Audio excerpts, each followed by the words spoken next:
Hai semua, apa khabar? Assalamualaikum, salam sejahtera bersama Cikgu Jima sekali lagi pada hari ini untuk sesi untuk kita review untuk kita review paper-paper trial. Okey. So hari ini cikgu memilih daripada Negeri Perak Darul Rizwan. Okey. Cikgu harap anak-anak semua telah bersedia dengan pen dan kertas masing-masing kerana hari ini kita nak tengok satu lagi paper yang cikgu pilih adalah dari Negeri Perak Darul Rizwan.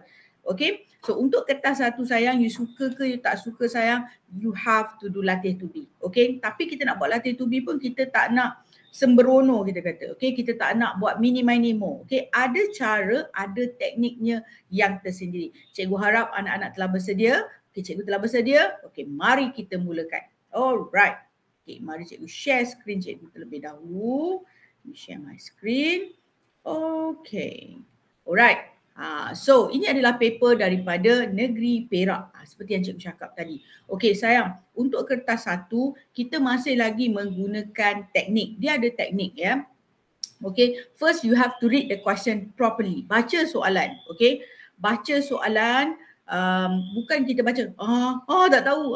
No. Okay, read the question properly. Okay, kalau tak tahu ulang balik. 3 kali, maximum is 3 kali. Okay, untuk kertas satu, macam dalam siri-siri cikgu yang lepas, cikgu dah cakap 1 jam, kita ada 40 soalan yang kita akan jawab, 20 soalan daripada tingkatan 4, 20 soalan lagi daripada tingkatan 5. So makna kata each chapter yang kita belajar semasa tingkatan 4, tingkatan 5, satu chapter akan keluar 2 soalan. Okay, so apabila kita dapat soalan, okay, kita nak buat cara yang terbaik. Okay, cara yang terbaik kita kata apabila kita baca soalan, apa benda yang kita nak buat. Okay, so sekarang kita tengok soalan yang pertama. Okay, as kita go through benda ni, okay, cikgu akan tunjukkan caranya. Okay, alright. Raja menunjukkan ciri-ciri negara bangsa dalam Kesultanan Melayu Melaka. Okay, soalan, okay, ini kita kata ciri-ciri negara bangsa. So dekat sini ialah ciri-ciri negara bangsa. Okey, ciri-ciri negara bangsa di mana? Okey, di mana? Di mana? Dalam Kesultanan Melayu Melaka. Okey, jangan confuse ya. Ciri-ciri negara bangsa ni selalu ditanya. Okey, jangan confuse. Kadang-kadang dia ada ciri-ciri negara bangsa Kerajaan Alam Melayu. Okey, tapi dalam soalan ini dia minta Kesultanan Melayu Melaka. Okey, kedaulatan, kerajaan, rakyat dan X. Apakah X? Okey, so kita lihat di sini. Kalau kita lihat di sini, apakah ciri X? Undang-undang, kesenian, pembesar, agama dan kepercayaan. Tapi sebelum itu, okey, cikgu selalu ajar anak murid cikgu tentang 3C. Okey, mungkin ada yang pertama kali join cikgu punya review ni, tapi tak apa, cikgu ulang lagi sekali. Apakah itu 3C? Okey, pertama sekali sayang, you have to cari maklumat. Okey, then you catat maklumat dan dia akan menjadi cepat. Bila cepat ni? Okey, bila you all dah print. Okey, kalau cikgu suka untuk menasihati pelajar-pelajar cikgu, kalau you all print benda ni, so you all buat catatan. Okey, at the end of the paper you akan tengok, wow. Nanti you tengok, lepas kita habis sesi ni you akan boleh nampak. Oh, macam ni rupanya. Jadi bila you all nak study nanti untuk kertas satu, you just read. You baca dan you lihat. Okey, ada student tanya cikgu, adakah soalan yang sama akan keluar? Kita tak tahu, wallahu alam. Saya tak tahu. Okey, tetapi apabila kita menjawab hampir daripada banyak state, kita jawab dan kita menggunakan teknik macam ni, insya-Allah dia akan membantu awak. Okey, kalau kertas satu power, definitely kertas dua awak boom, letup. Okey, so kita lihat apakah X? Undang-undang, kesenian, pembesar, agama dan kepercayaan. So kalau kita nak tahu, bila kita cari maklumat, bila kita buka buku teks, kita akan lihat. Okey, ciri-ciri negara bangsa Kerajaan Alam Melayu ada 6. Okey, ada 6. Apakah ciri-ciri tersebut? Kedaulatan, kerajaan, rakyat. So kita senaraikan lagi, apa lagi yang tak ada. Okey, so kita tengok, kat sini apa yang tak ada? Okey, kita pun cari, nombor 4. Okey, undang-undang. Okey, nombor 5, wilayah pengaruh. Nombor 6, okey, lambang. Nampak tak sayang? Okey, so dekat sini jawapan dia ialah A, undang-undang. Tapi kita tetap buat catatan. Okey, inilah yang kita kata catat. Okey, mungkin soalan dia tukar daripada undang-undang, dia tukar kepada wilayah pengaruh. Masih lagi relevan kalau soalan itu dia tukar. Okay, mungkin dia letak lambang kebesaran. Lambang kebesaran. So nanti bila you all belajar secara tak langsung you all tahu ciri-ciri negara bangsa Kesultanan Melayu Melaka ada 6. So yang dia tanya dekat sini hanya 4. Lagi 2 dia tak letak. So you letak kat sini. So cepatnya bila you study you dah tahu ada 6 ciri. Okay. So power kertas 1 akan membawa kepada power kertas 2. Alright. Okay. Settle ya.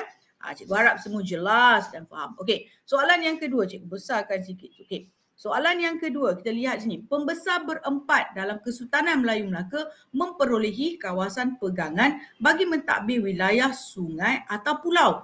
So dekat sini kita nak highlight apa yang? Ya, pembesar berempat. Okey, kawasan pegangan. Dan juga pembesar berempat ni dalam Kesultanan Melayu Melaka. Okey, bagaimanakah pembesar memperolehi kawasan tersebut? Bagaimana? Okey, soalan minta kepada kita bagaimana. Bagaimana tu apa? Caralah. Bagaimanakah cara mendapatkan kawasan pegangan? Tapi sebelum kita nak jawab macam tu, kita nak jawab yang ni, kita kena tahu dulu kawasan pegangan tu apa? Pembesar berempat tu siapa? Okey, so di sinilah datangnya catatan. Pembesar berempat ialah bendahara, temenggung, penghulu bendahari dan juga laksamana. Tulis cantik yang. Okey, kawasan pegangan. Kawasan pegangan cikgu tulis kat sini. Okey. Kawasan pegangan adalah kawasan yang dikurniakan oleh Sultan Melaka kepada pembesar berempat. So nampak. So dalam satu soalan you dah tahu pembesar berempat tu siapa? Okey, kawasan pegangan tu apa? Bagaimana? Okey, bagaimana mereka dapat? Okey, nampak jawapan dia terang lagi nyata sayang, mendapat melalui kurnia sultan. Okey, apa jadi dengan bahagian-bahagian yang lain ini? Okey, apa jadi dengan bahagian-bahagian lain ini? Sayang, selalunya student bila dapat jawapan dia terus pergi cari tempat lain. Tapi cikgu nak nasihati, jangan macam tu. Jangan tinggal yang lain tu. Okey, cikgu ambil color lain. Okey, contoh melalui penaklukan. Melakukan penaklukan ini adalah melalui peperangan. Tulis melalui peperangan. Okey, memperolehi sokongan rakyat. Tak ada kena-mengena lah. Salah. Menggunakan konsep naungan. Apa itu konsep naungan? Konsep naungan adalah menerima ketuanan KMM. KMM ni Kesultanan Melayu Melaka Okey, sama ada melalui perkahwinan ataupun persahabatan. Nampak? Inilah yang kita katakan catatan. Okey, nampak? Dalam satu soalan you memperolehi banyak. Okey? Nampak?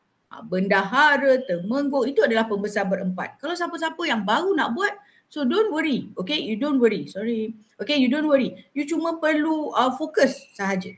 Dah siap. 2 soalan dah siap daripada bab 1. Okay, next. Cikgu harap masih. Kita tengok bab 3. Apakah maksud nasionalisme? Maksud nasionalisme menurut pandangan tokoh. Okay, Ku Kekim. Perjuangan orang Melayu kembali kedudukan unggul. Prof. Datuk Zainal berpegang kepada fahaman kebangsaan yang bersifat tanah kemaluan. Hans Kuan. Okey, Hans Kuan cakap apa? Hans Kuan cakap apa? Alright. So ada jawapan untuk Hans Kuan? Mungkin ada yang dah baca. Ya, tepat sekali. Meletakkan kesetiaan kepada negara. Okey, cikgu nak tanya. Okey, apa jadi dengan yang lain? Apa jadi dengan jawapan yang lain? Kadang-kadang student dia terlepas pandang. Sayang, dalam satu soalan kadang-kadang you boleh jumpa banyak jawapan. Okey, sudahkah anda bersedia? Sediakan pen dengan kertas. Kita lihat pengiktirafan hak setiap bangsa ini adalah daripada Dr. R. Suntralingam. Okey, kalau ada sekularisme ini, okey, kita ada Prof. William. Okay, nampak? So dalam satu soalan, macam cikgu cakap tadi, dalam satu soalan you akan jumpa, nampak? Dalam sini, dalam satu soalan ni maksud nasionalisme menurut pandangan tokoh, satu soalan you ada 5 tokoh dah. 5 tokoh, okay? So setiap tokoh dia ada dia punya keywords tersendiri, okay? Contoh, Kuke Kim, kedudukan unggul. Okay? Prof Zainal, tanah kemelayuan. Okay? Kalau Suntara Linggami, pengiktirafan hak setiap bangsa. Okey, sekularisme ini adalah Prof William. Nampak? Setiap orang dia ada keywords dia yang tersendiri. Okey? So cikgu harap semua jelas. Okey. Baru soalan 3 ni. Okey. Alright. Soalan 4. Soalan 4 adalah tentang apakah isu yang dimuatkan melalui penerbitan Majalah Bulan Melayu pada tahun 1930.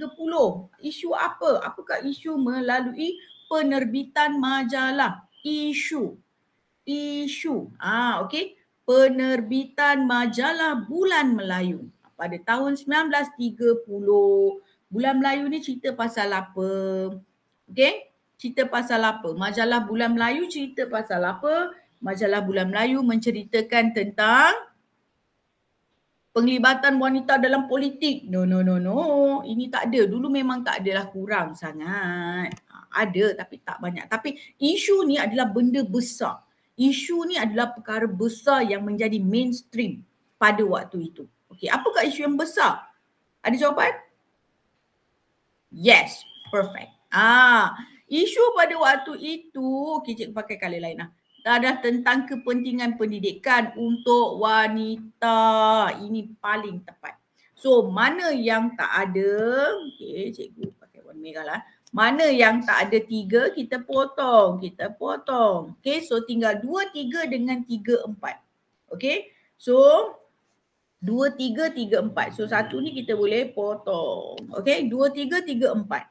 Yang mana paling hampir, paling tepat? Okey. Yes, perfect. Okey, iaitu isu berkaitan kemajuan dan juga kepentingan pendidikan. Pada tahun 1930-an mereka mementingkan pendidikan kerana dulu wanita tidak mendapat pendidikan. Bukan tak mendapat, peluang itu kurang. Tak macam kita sekarang. Kalau cikgu hidup zaman tu tak tahulah cikgu dapat belajar ke tidak. Okay, tapi sekarang ni bila kita dapat peluang ni, kita kena gunakan peluang ni dengan sebaiknya. Alright, so now we move on to Perang Dunia Kedua, Asia Pasifik. Sayang, Perang Dunia Asia Pasifik ini adalah di Jepun ya. Jepun ini perang di Jepun pula memang. Dia berlaku di kawasan Asia. Dia kalau 1941 until 1945, we are looking to pendudukan Jepun di tanah Melayu. Okay, Perang Pasifik. Mengapa? So bila kita dapat mengapa adalah tentang sebab. Sebab apa berlakunya Perang Dunia Kedua di Asia Pasifik. Bukan di Eropah, kerana Perang Dunia Kedua dia ada 2 lokasi. Satu di Eropah, satu di Asia Pasifik. At this moment we are talking about Asia Pasifik. Kenapa perang ini berlaku? Kenapa? Perluasan ideologi komunis, kegagalan perjanjian damai, pembunuhan bakal maharaja, keperluan bidang perindustrian. Pembunuhan bakal maharaja ini adalah Perang Dunia Pertama. Pandai pun. Cikgu tahu. Ada yang dah cakap bisik-bisik tu sampai ke telinga cikgu. Okey, ini PD1. Okey, siapa? Archduke Ferdinand. Tepat sekali. Okey. Apa jawapan dia di sini? Apa jawapan yang di sini yang you rasa paling tepat? Cikgu pakai pen biru lah ya. Okey, apa yang paling tepat? Untuk Jepun ya, di sini Jepun ya. Kalau di sini kita melihat Asia Pasifik ini Jepun. Okey. Alright, tepat sekali. Memenuhi keperluan bidang perindustrian. Okey. Kenapa? Okey, pada tahun-tahun ini, okey, Jepun telah muncul. Okey, Jepun telah muncul sebagai kuasa tentera. Okey, sebagai kuasa tentera, okey, di Asia yang menjalankan imperialisme di Asia Pasifik. Okay. So kenapa lagi? Orde Baharu. Tepat sekali. Kita ada Orde Baharu. Orde Baharu dan juga pengaruh tentera. Mana dapat semua yang cikgu tulis ni? Buku teks lah sayang. Okay, sebab itu pentingnya you all buat catatan. So bila you all study nanti you all dah tahu. Alright. Okay, love. Okay.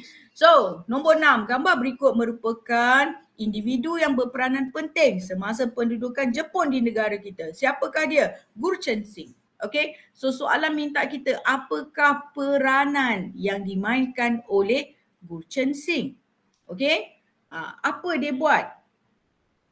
Apa dia buat? Memberi bantuan perubatan. Bukan Gurchen Singh. Ini siapa? Ini ialah Shibil. Okay. Shibil Katigasu. Siapa? Dia adalah nurse. Okay. Okay. Memimpin kumpulan pemberontak. No. Menyebarkan propaganda penentangan. Yes, perfecto. Kerana Gurchen Singh juga dikenali sebagai Lion of Malaya. Okay. Lion of Malaya. Okay, apa yang dia buat? Okay, dia telah mengedarkan risalah berterusan tentang Jepun. Jadi peranan yang dimainkan oleh ni. Okay, kalau belajar ni ada dua orang yang penting ni lah. Jangan tertukar antara Shibil Katigasu dan juga Gurchen Singh. Alright. Okay, next. Maklumat berikut berkaitan kepada perubahan. Okay, so dekat sini dia minta tentang perubahan pentadbiran. Okay, dalam stimulus sayang. Okay, dalam stimulus you kena pandai cari.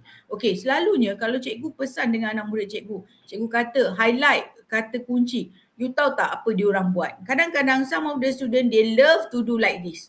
Sayang, ini bukan highlight, ini mewarna nama dia. Okay, so no, don't do that. So nampak?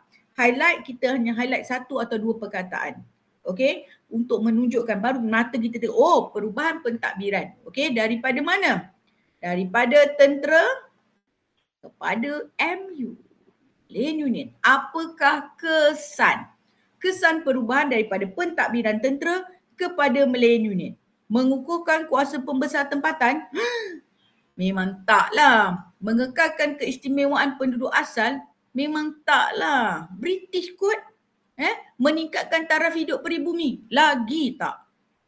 Jadi, yes, tepat sekali. Mengurangkan kuasa raja. Okay, cikgu highlight dia sekali. Bagi nampak sikit. Nampak? Mengurangkan kuasa raja. Okay, Malaysian Union. When you see Malaysian Union, it's all about pengurangan. Mereka takut, mereka risau kuasa raja-raja Melayu. Okay, akan tendang diorang keluar lagi sekali. Okay, alright. Okay, next question. Mari kita lihat soalan yang seterusnya. Soalan seterusnya masih lagi berkaitan tentang Malaysian Union. Yes, okay. So kali ni dia tanya bentuk penentangan. Okay, cikgu suka sangat soalan ini. Okay, bentuk penentangan. Okay, siapa? Raja-raja Melayu. Okey. Bentuk penentangan Raja-Raja Melayu. Okey, ada berapa bentuk penentangan Raja-Raja Melayu? Ada berapa bentuk penentangan Raja-Raja Melayu? Yang tu dulu cikgu nak you all start jawab untuk cikgu. Okey, ada berapa bentuk penentangan? Berapa? Yes. Perfect. Ini yang dah buat ulang kaji dia tahulah. Okey. So berapa bentuk penentangan? Ada 5 bentuk penentangan ataupun 5 cara. Okey, kita lihat. Penentangan, memulaukan pelantikan gubernur, membawa kes ke mahkamah dan X. Apakah X? Okey, meminta bantuan luar. Adakah kita meminta bantuan luar? Tidak. Okey. Menghantar surat bantahan? Ya. Menganjurkan dialog terbuka? Tidak. Menggunakan kekuatan tentera? Lagilah tidak. Okey, so jawapan dia adalah B. Menghantar surat bantahan. So dekat sini kita dah ada 3. Okey, kita dah ada 3. So apa kita nak buat? Macam yang tadi kan? So kita tambah. Okey, Ni cara yang pertama, cara yang kedua, cara yang ketiga. Apakah cara yang keempat? Okey, cara yang keempat adalah permaisuri perak. Peranan permaisuri perak. Permaisuri perak. Okey, nombor 5. Apa dia? Kongres Melayu. Raja-raja Melayu menyokong diadakan Kongres Melayu. Nampak? So dekat sini ada 5 cara secara tak langsung you all dah ada 5 cara menghantar surat bantahan. Okey, siapa hantar surat bantahan? Siapa hantar surat bantahan? Yang ni kita buat catatan mesra. Cikgu suka tambah-tambah sikit. Surat bantahan dihantar ke London oleh Sultan KPJ. Cikgu, apa itu Sultan KPJ? Sultan Kedah, Sultan Perak dan juga Sultan Johor telah menghantar surat bantahan ke London. Okey. Menyatakan yang mereka ini telah diperdaya oleh Sir Harold Macmichael. Nampak? Memulaukan pelantikan Governor MU. Diorang tak pergi. Bawa kes ke mahkamah. Siapa bawa kes ke mahkamah? Sama juga Sultan KPJ. Okey. Ini yang cikgu masukkan. So bila baca soalan kita tengok. Okey. Mungkin catatan-catatan ini mungkin dalam 3-4 set you all buat. Okey, later on bila benda tu dah lekat dekat sini sebab mungkin ada soalan yang berlaku pengulangan jadi menyebabkan you all boleh jawab dengan pantas padu jawapan you all. Okey. Alright. Soalan yang ke-9. Dialog berikut berkaitan mungkin berlaku dalam kalangan orang Melayu semasa era penjajahan British. Okey, dia dah bagi time frame ya. Dia dah bagi time frame, cikgu suka warna kuning. Era penjajahan. That is the time frame. Kita perlu menyokong pelaksanaan perjanjian ini. Menyokong. Okey, ini lebih baik dari Melayu Union. Apakah faktor yang mendorong sokongan tersebut? Okey, first nak jawab soalan ni, kadang-kadang student dia confused. Apa dulu pelaksanaan perjanjian ini? Perjanjian apa? Tanya dulu. So apa perjanjian kat sini? Apa perjanjian kat sini? Ni perjanjian apa ni yang nak sokong ni? Perjanjian apa? Ya, PTM 1948. Cikgu, mana cikgu tahu soalan PTM 1948? Sayang, tadi kan cikgu cakap 1 chapter 2 soalan. Okey, chapter soalan daripada nombor 9 dia mesti daripada bab 5. Tingkatan 4. Tak percaya, tengok. Yang ni MU kan? MU bab 4. Tingkatan 4. Soalan ditanya sayang mengikut sequel. Dia tak ambil bab 10 letak depan, bab 9 letak belakang. Tidak ya. So dalam ada beberapa siri perkongsian yang cikgu dengar. Okay. So you all kena jelas benda ni. Jangan mungkin ada kekeliruan. Ada setengah-setengah ni berlaku kekeliruan. Dia kata soalan ini akan ditanya dekat nombor yang sekian-sekian. Sayang, cikgu bagi tahu ini berdasarkan kepada kita tengok soalan trial state, soalan SPM sebenar, soalan SPM ulangan, okey. Soalan ditanya mengikut bab. Okey. Bab 1, lepas bab 1, bab 2, lepas tu bab 3 dia mesti ikut sequel. Dia tak ambil bab 10 letak depan, bab tu bab 7, lepas tu bab 2. Tidak ya, tidak.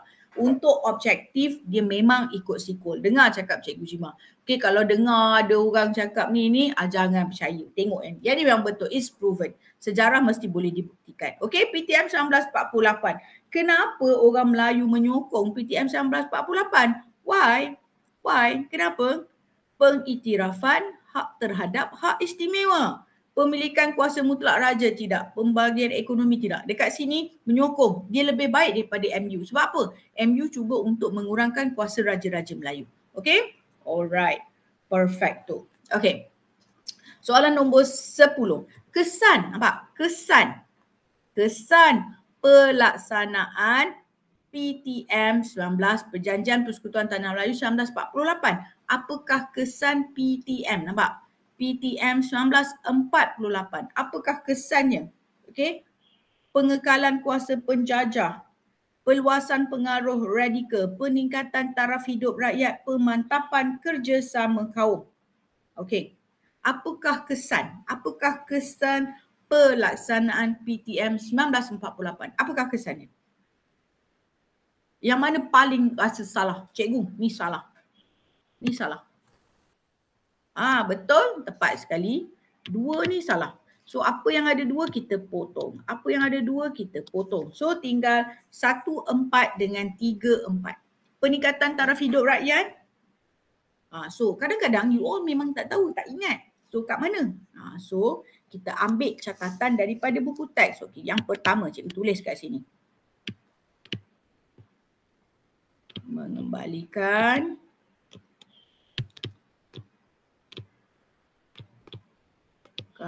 Raja-Raja Melayu. Yang kedua, menjaga kedudukan istimewa orang Melayu. Yang ketiga, membuka ruang kewarganegaraan. Yang keempat, mewujudkan kerjasama kaum. Ini daripada buku teks sayang. Nampak? Kerjasama kaum. Okey. Pengekalan kuasa penjajah, yes, mereka masih ada sebab dia 1948 bukan 1957. Kalau 57 mereka dah keluar. Okey. So jawapan dia adalah 1 dan 4. Yes, nampak? Inilah catatan. Okey, diam tak diam dah 10 minit, dah 10 soalan kita buat. Okey, kalau you review balik you tengok. Kita sediakan catatan. Kalau tak ada catatan ni sayang, biasanya kita tinggal macam tu je. Alright. So kita tengok soalan nombor 11. Okey, maklumat berikut berkaitan kepada tindakan komunis. Tindakan komunis di tanah Melayu. Mengebom jambatan, merosakkan pokok getah. Mengapa? Mengapa komunis bertindak sedemikian? Adakah untuk mendapat sokongan penduduk? Memang taklah kau pergi bom jambatan, bom tak ada jalan. Mempamerkan kekuatan senjata. Ya ke? Mengukuhkan ideologi dan melumpuhkan ekonomi. So first nak jawab soalan ni, you kena tahu dulu tindakan komunis. Ada berapa tindakan komunis? Okay? Seperti yang tercatat dalam buku teks sayang, ada 4 tindakan yang dibuat oleh komunis. Okay. Yang pertama sekali adalah untuk melumpuhkan ekonomi. Yang kedua, mereka merosakkan infrastruktur. Okey. Yang ketiga, mereka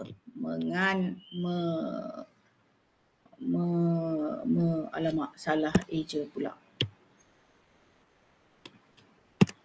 Mereka mengancam, apa betul?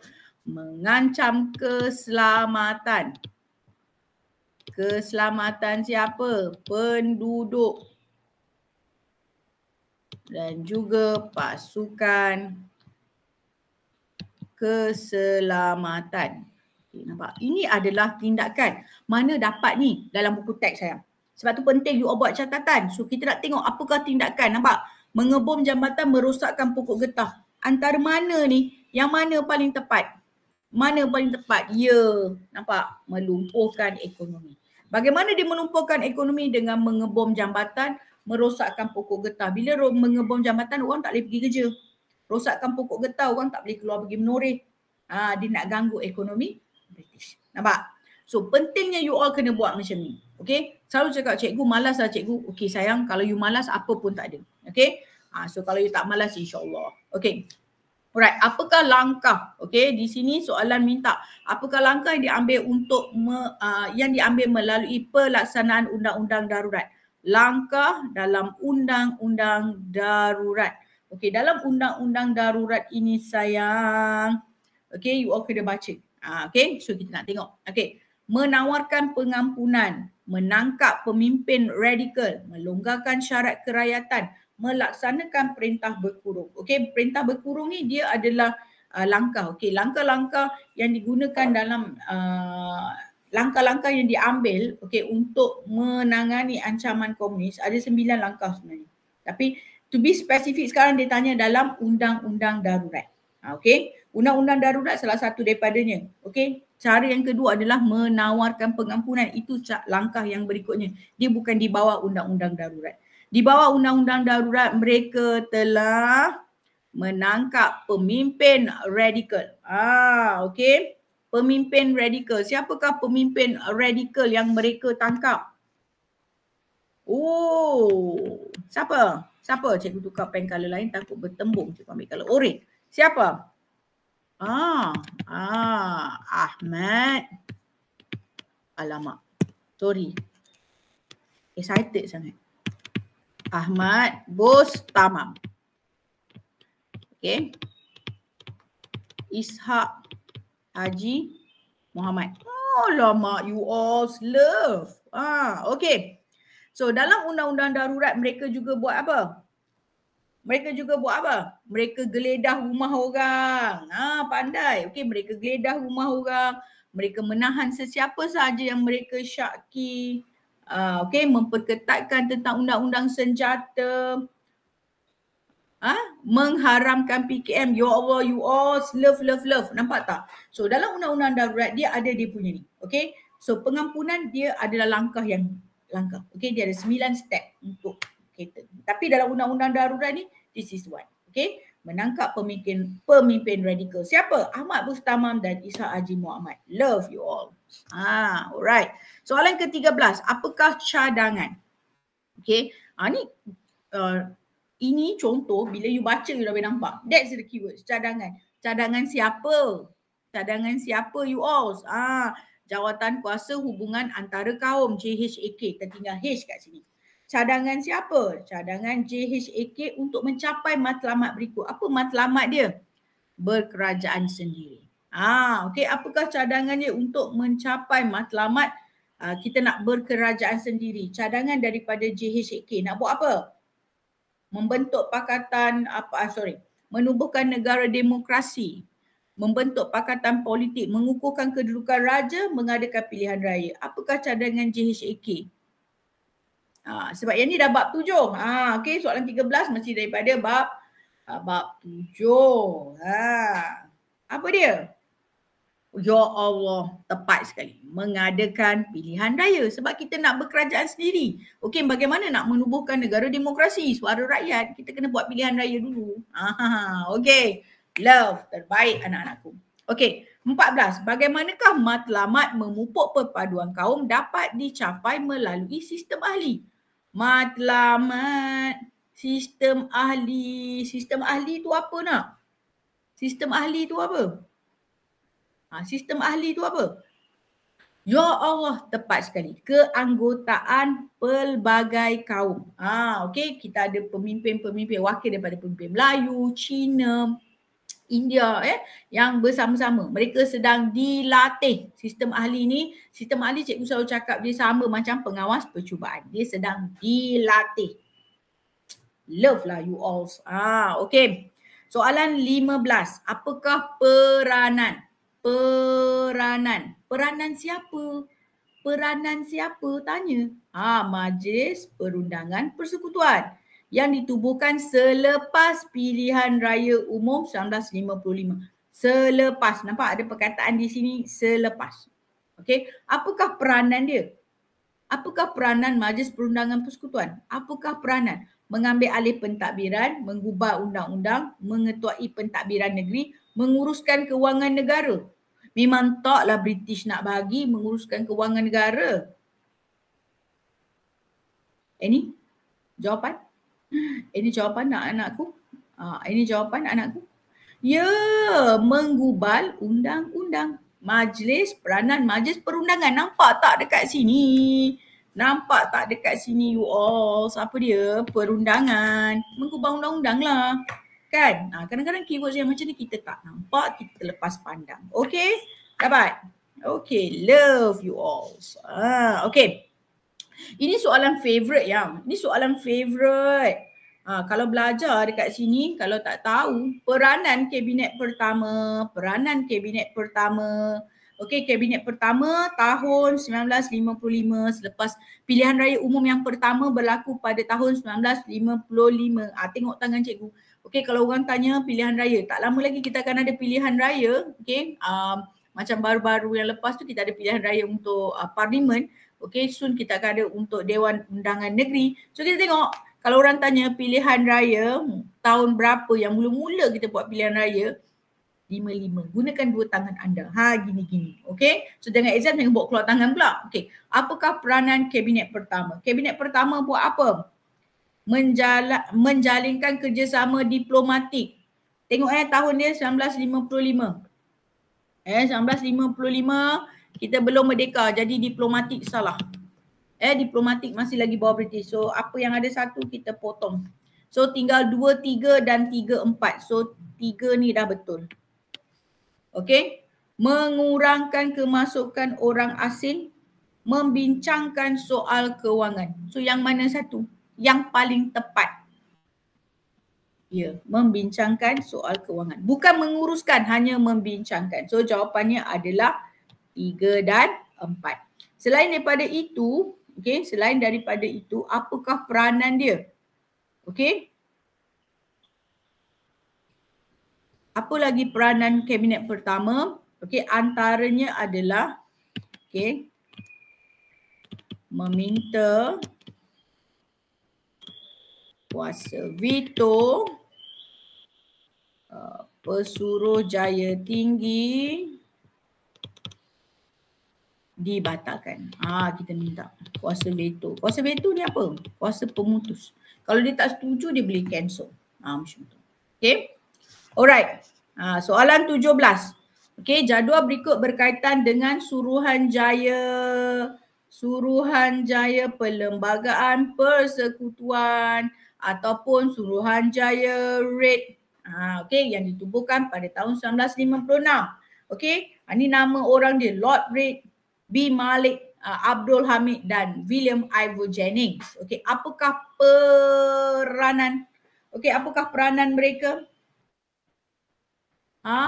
Pandai sekali. Menggubar Perlembagaan Merdeka. Mereka ini siapa? Mereka ini adalah hakim-hakim yang pernah berkhidmat bersama British. Right. Kan? Ada soalan yang you all tak payah buat catatan. Ada soalan yang you kena buat catatan. Kena faham benda tu. Bukan semua kena catat. Cikgu Shima ni semua catat. Tidak. Ada soalan yang memerlukan catatan. Ada setengah yang tak perlukan catatan. Ada setengah murid, dia dah tahu benda tu. I don't think so, I need to catat this. Okay, it's okay, no problem. Hari ni you ingat, mungkin besok lusa you tak ingat. Okay, tak salah tulis. Alright. Okay, alamak. Okay. Masih lagi okay bersama cikgu. Okay, maklumat berikut berkaitan dengan kerakyatan yang ditetapkan dalam Perjanjian Persekutuan 1957.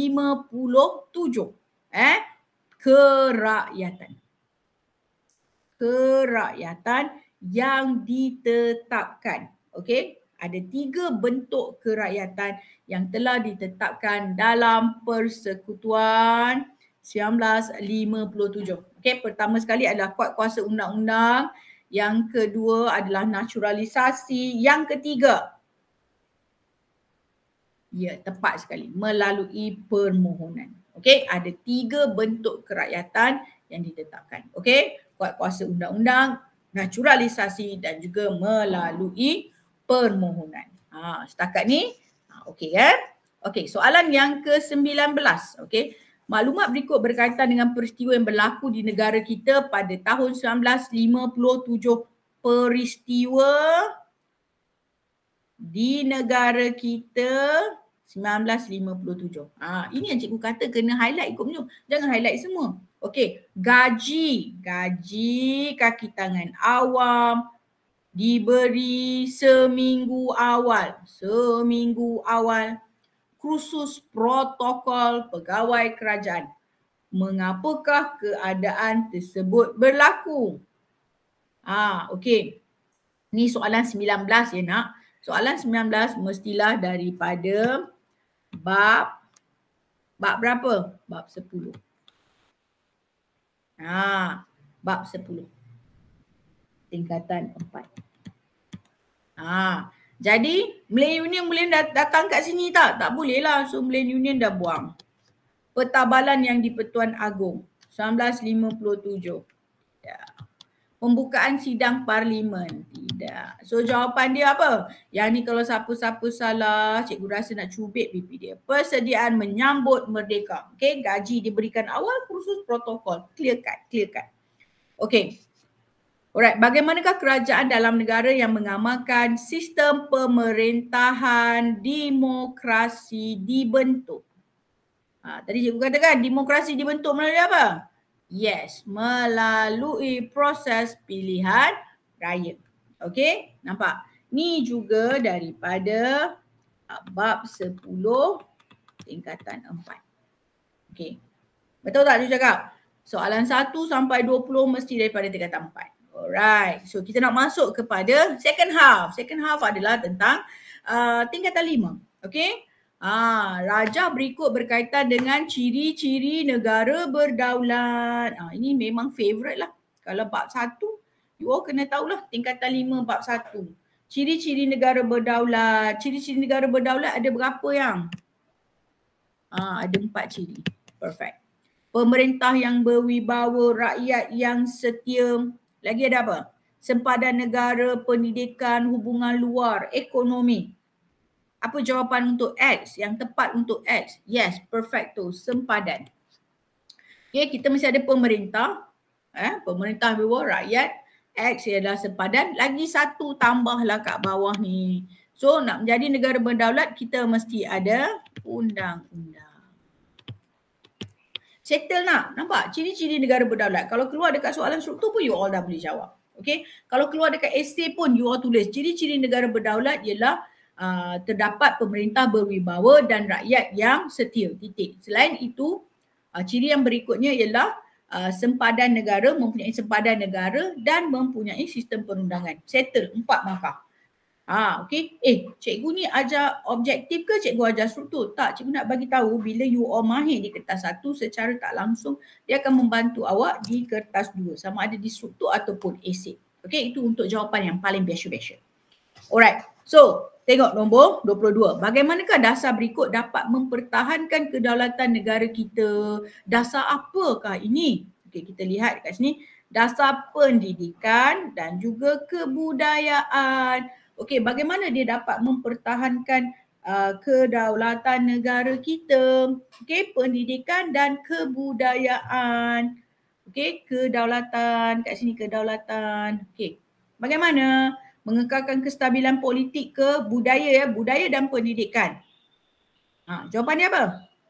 Ya, perfecto, memupuk integrasi hubungan.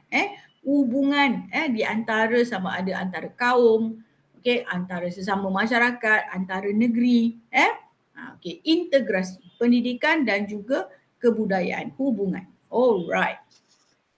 Okay. Apakah peranan yang di-Pertuan Agong? Nampak tak kat sini? Peranan siapa? Peranan yang di-Pertuan Agong sebagaimana yang dipertuntukkan dalam Perlembagaan Persekutuan. Siapakah? Ketua Kerajaan? Hello, salah yang ketua kerajaan ini ialah PM. Agong adalah ketua utama negara. So dia adalah pemerintah tertinggi. Okey, Yang di-Pertuan Agong merupakan pemerintah tertinggi. Mengetuai delegasi keluar negara? Tidak. Pemutus belanjawan negara? Tidak juga. Okay, so kat sini pemerintah tertinggi. Selalu student akan confuse antara A dan B. C dan D mungkin tidak, tapi A dan B. Ketua kerajaan, nampak ketua terus tak? Ketua kerajaan tu PM ya. PM. PM tu apa? Perdana Menteri yang? Perdana Menteri. Nanti tanya cikgu PM tu apa. Okay. 24. 24 you all kena tengok betul-betul you all. Kenapa? Nampak? Ciri utama perlembagaan. Ini satu subtopik ni. Ini satu subtopik ya cikgu nak bagi tahu dekat ini daripada tingkatan 5. Okey, sekejap. Tingkatan 5. Bab berapa? Bab berapa? Ciri moden, ciri tradisional. Bab berapa? 21, 22, 23, 24.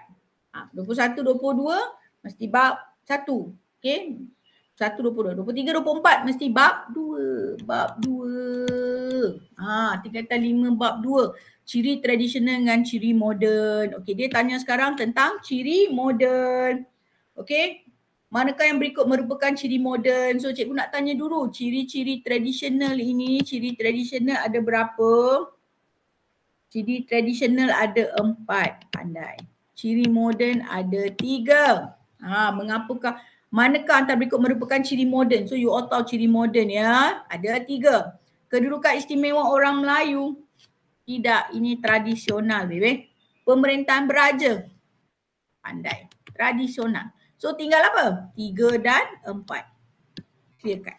Okey, tadi cikgu kata ada 3. Nampak? Kewarganegaraan, demokrasi berparlimen. So you all tambahlah lagi 1. Apa dia? Ya, kerajaan persekutuan. Nampak? Dengan 1 soalan sahaja you all dah boleh menguasai bab dengan sangat baik. Nampak? Kedudukan istimewa. Ni dah T kan? Tambahlah lagi 2. Apa lagi 2? Apa lagi 2 yang you all boleh tambah kat sini? Tambah. Apa dia? Ya, pandai. Agama Islam. Dan satu lagi? Ya, bahasa Melayu. Perfecto. Good job, good job. Nampak? So, 1 soalan. Sebab tu cikgu kata kalau kita buat catatan dengan 1 soalan saja di soalan objektif, kita boleh recall balik. Ciri moden. Nampak? Ciri moden ada 3. Yang ni cuma soalan di kertas 1, dia melibatkan fakta saja. Okay? Melibatkan fakta saja. Okay? So dia nak test kita punya kemahiran menguasai fakta. Kerana dia bersifat dichotomous. Dichotomous maksud dia apa? Bukan hippopotamus lah, dichotomous. Dichotomous makna kata kalau you betul, betul, kalau salah, salah. Okay, so di kertas 1 ni kalau you all buat catatan semua, dia akan sangat-sangat membantu. Buat dulu, baru tahu hasilnya. Alright. Nombor 25, pilih pasangan yang betul tentang badan pemerintahan. Badan pemerintahan. So, cikgu nak tanya dulu, badan pemerintahan ada berapa? Badan pemerintahan ada berapa? Badan pemerintahan ada 3. Perfect. Apa dia? Apa dia? Apa dia? Badan perundangan, badan kehakiman, lagi badan eksekutif. Pandai. Okey, sekarang kita nak lihat apakah jawapannya. Okey, kehakiman melaksanakan pilihan raya. Kita mula daripada bawah naik atas lah, daripada atas ke bawah. Kehakiman melaksanakan pilihan raya. Salah. Pilihan raya ni SPR. Yang buat ni apa? SPR. Suruhanjaya Pilihan Raya. Eksekutif melaksanakan dasar kerajaan. Inilah dia. Judiciary menggubal undang-undang. Okey. Judiciary menggubal undang-undang. Tidak. Legislatif mentafsir undang-undang. Tidak. Mentafsir perlembagaan. Okey. So jawapan dia adalah eksekutif. Melaksanakan dasar kerajaan. Okey. Alright. Yang manakah antara berikut kuasa yang di-Pertuan Agong sebagai ketua utama negara? Okey. Kuasa. Okey, soalan minta apa kat kita? Soalan minta kuasa yang di-Pertuan Agong. Okey, apakah kuasa yang di-Pertuan Agong? Ya, tepat sekali. Mengisytihar darurat memang kerja yang di-Pertuan Agong. Okey, apa lagi? Melantik jemaah menteri. Ya, tepat sekali. Okey, jawapan dia 1 dan 2. Menjadi ketua agama Islam bagi semua negeri. Bukan semua negeri. Okey, bukan semua negeri. Yang di-Pertuan Agong hanya menjadi ketua agama Islam bagi negeri yang tidak ada raja. Seperti Pulau Pinang, Melaka, Sabah, Sarawak dan juga negeri dia sendiri. Negeri baginda sendiri. Okey? Dapat ya? Membubarkan Dewan Undangan Negeri. Tidak, Dewan Undangan Negeri Sultan yang bubarkan. Dewan Undangan Negeri Dewan Undangan Negeri. Tengok, nampak ni. Dewan Undangan Negeri. Bukan parlimen. Kalau parlimen memang kuasa yang di-Pertuan Agong. So don't get confused. Don't get confused. Alright. This is a very good question. Okay. Pentadbiran pentadbiran kerajaan Malaysia dibahagikan kepada 3 peringkat. Okey. Kerajaan persekutuan, federal, kerajaan negeri dan juga kerajaan tempatan. Manakah antara berikut berkaitan dengan senarai persekutuan? So dia tanya tentang senarai persekutuan. Senarai persekutuan ni adalah kerajaan persekutuan punya tugas. Okey. Tanah, beasiswa, pertanian dan pertahanan. Ya, tepat sekali. Pertahanan. Yang ni semua diorang beasiswa ni kongsi kerajaan negeri, pertanian, tanah. Alright, senarai persekutuan. This is clear cut. Alright, next. 28. Okay. Pilih padanan yang betul. Padanan yang betul. Padanan. Padanan yang betul berkaitan dengan pentadbiran kerajaan persekutuan. Okey, apakah padanan yang betul? Pentadbiran ya. Okey, negeri-negeri Melayu bersekutu. Presiden General, Malayan Union, Pesuruhjaya Tinggi, PTM 1948, Gubernur, Persekutuan Malaysia yang di-Pertuan Agong. Mana yang betul? Ya, tepat sekali. Yang ni yang betul. Settle. Okey, mengapakah British? Okey, mengapakah British menyokong? British menyokong idea pembentukan Malaysia. Kenapa dia sokong? Kenapa? Kenapa dia sokong? Kenapa dia sokong? Cikgu pakai pink pula. Ya, membendung pengaruh komunis. Okey, kenapa dia sokong? Pembentukan Malaysia. Okey, cikgu nak tanya pembentukan Malaysia ni apa? Malaysia. Malaysia terdiri daripada apa? Pembentukan Malaysia. Nak gabungkan apa? PTM plus 3S. Okey, 3S. Sabah, Sarawak, Singapura. Ini baru idea ini idea dia. Right? Dapat. Okey. Raja berikut berkaitan dengan usaha. Okey. Ini berkaitan tentang usaha pembentukan Persekutuan Malaysia. Okey. Nampak apakah X?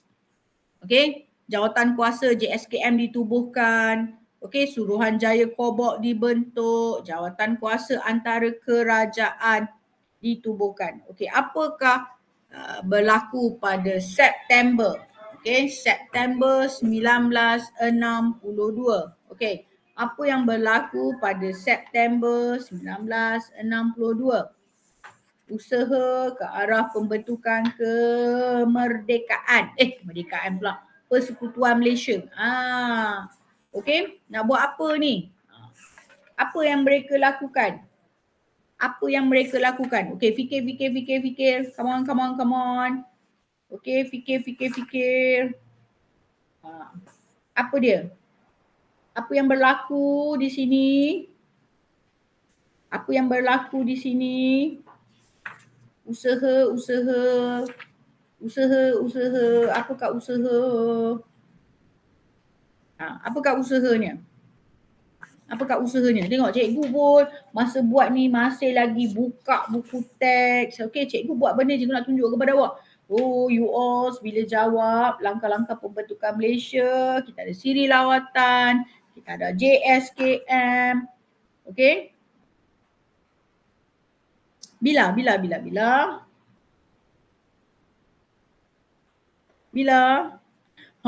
You all jawapan dia adalah referendum. Okey, referendum Singapura. Referendum Singapura. Apa itu referendum? Pungutan suara. Yes, perfect. Nampak?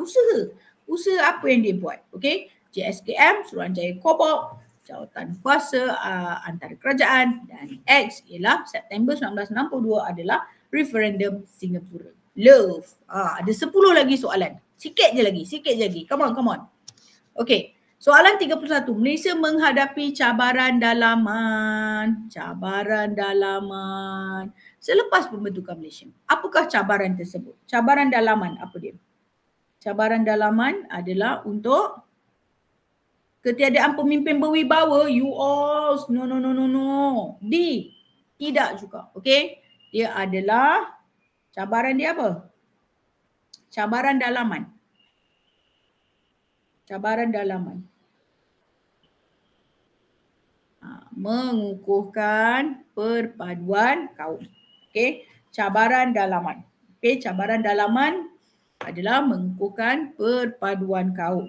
Cabaran dalaman. Okey, cabaran dalaman ni cikgu nak buat sedikit catatan. Okey, I want you all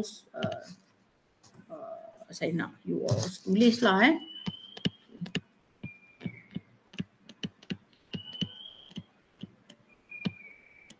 Okey, cabaran dalaman nombor 1 adalah sosioekonomi plus pembangunan. Okey. Yang kedua ialah cabaran politik di Sarawak. Ini di bawah title. Okey. Dan yang ketiga adalah cabaran perpaduan kaum. Nampak? Ni. Cabaran dalaman ada 3. So you all tulis. Sebab tu pentingnya buat catatan. Pentingnya buat catatan. So nanti bila you all baca, you all study, you all nampak. Okey. Yang seterusnya soalan yang ke-32. Cikgu masa buat pun cikgu masih ada buku dengan cikgu okey. Bukan hanya ni, saya pun baca, refer juga supaya kita dapat jawapan yang tepat. Okey, apakah faktor tercetusnya peristiwa rusuhan kaum? Rusuhan kaum. Okey, faktor. Faktor ini adalah sebab. Apakah sebab tercetusnya rusuhan kaum? Penyelewengan dalam pilihan raya, pergaduhan antara kongsi gelap, kebanjiran pendatang asing, ketidakseimbangan dalam ekonomi. So apa dia?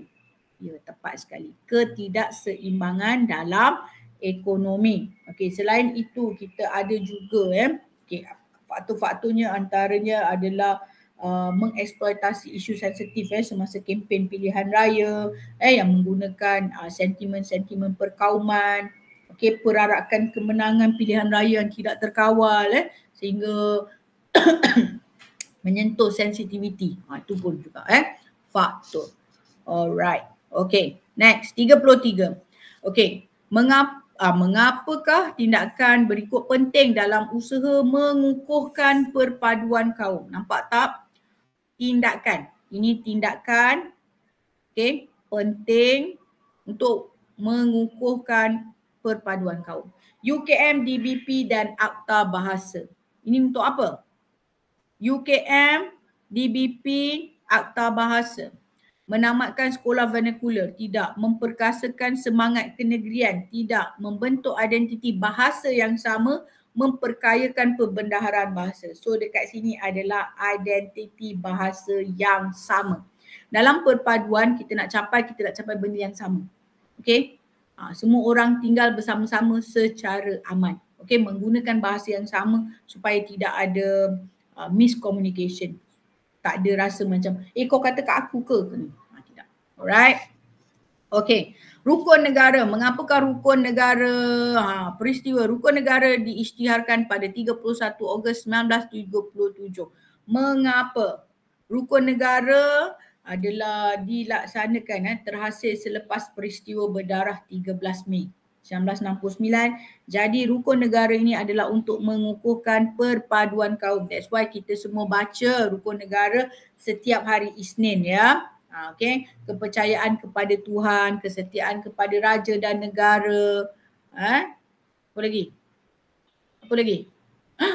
Tak ingat? Aduhai you all, kepercayaan kepada Tuhan, kesetiaan kepada raja dan negara, kedaulatan undang-undang, keluhuran perlembagaan, kesopanan dan kesusilaan. Jangan tak ingat nak. You all ni. Alright. Okey, soalan 35. DPN, Dasar Pembangunan Nasional DPN bermatlamat untuk mencapai, matlamat dia adalah untuk mencapai perpaduan melalui pengagihan kekayaan. Bagaimana hasrat tersebut dapat dicapai? Bagaimana dapat dicapai? DPN, melaksanakan ekonomi kawalan. Ini zaman gila punya ni. Memantau pengurusan kewangan negara, mengimbangi pembangunan antara negeri, mengawal kadar inflasi. Okey, melalui pengagihan. Nampak tak? The keywords kat sini, pengagihan kekayaan negara. Jadi kita nak kenapa? Kalau pengagihan, kita nak mengimbangi pembangunan antara negeri. Kita tak nak ada negeri yang terlalu membangun, ada negeri yang terlalu doif. Kita tak nak. Kita nak seimbang kalau boleh. Alright, 36. Kemajuan sosial. Kemajuan sosial telah dicapai dalam DEB dan DPN. Apakah kemajuan tersebut? Okey, sosial. Kemajuan tersebut apakah yang telah dicapai? Okey, sosial. Menambah pendapatan rakyat, meningkatkan kualiti kehidupan, mewujudkan masyarakat progresif menggunakan teknologi tinggi.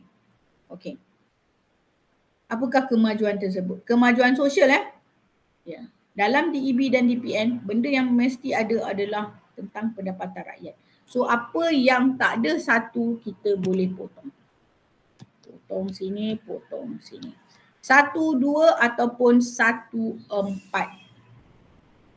1, 2 ataupun 1, 4. Ramai yang kata teknologi kan?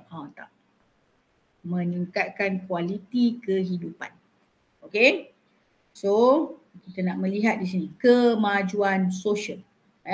Kemajuan sosial. Kemajuan itu berjaya menambah kualiti kehidupan bertambah baik dan pendapatan rakyat pun bertambah.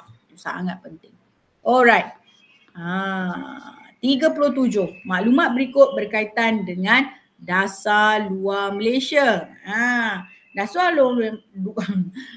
luar Malaysia digubal berpandukan perkembangan ekonomi, sosial dan politik di peringkat domestik dan antarabangsa. Okey, digubal berpandukan. Mengapakah dasar luar penting kepada sesebuah negara? Kenapa? Kenapa dasar luar penting? Dasar luar ni nak melihat, kita nak lihat tentang kita punya hubungan Malaysia dengan negara luar. Kenapa penting? Okey. Mengekalkan identiti bangsa, you all salah.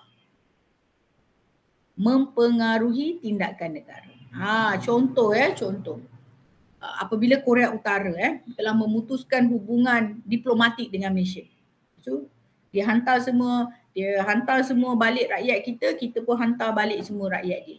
Okey, dasar luar penting. So makna kata dia dah tak nak kawan dengan kita. Okey, dulu kita ada at one time kita ada di Afrika kita kata mengikut warna kulit dulu. Tu kita tidak menyokong dasar apatik, dasar mengikut warna kulit. Kita tak sokong benda tu. So dasar ni penting untuk kita mempengaruhi tindakan negara. Kita nak tengok, okay, how dia. Contoh kita menentang sekeras-kerasnya apa yang berlaku di Palestin. Okay, kita juga menentang apa yang berlaku tentang penghapusan etnik Rohingya. Okay, kita menentang. So benda tu sangat memberi impak. So kita melihat apa yang berlaku persekitaran di luar mempengaruhi tindakan negara. Okay, pertubuhan berikut mempunyai matlamat yang sama. Matlamat yang sama iaitu ASA, Mafilindo dan ASEAN. Okay, apakah matlamat ASA, Mafilindo dan ASEAN? Mafilindo ni apa? Malaysia, Filipina dan Indonesia. Apakah matlamat dia? Okay, ASA, negara Asia Tenggara, Okay. Pakatan ketenteraan, you all tak ada kena-mengena dengan tentera lah you all. Menjalin kerjasama serantau. Sebab apa? Dekat-dekat. Alright. Next, apakah isu? Okay, apakah isu yang dikaitkan dengan wilayah tersebut? Isu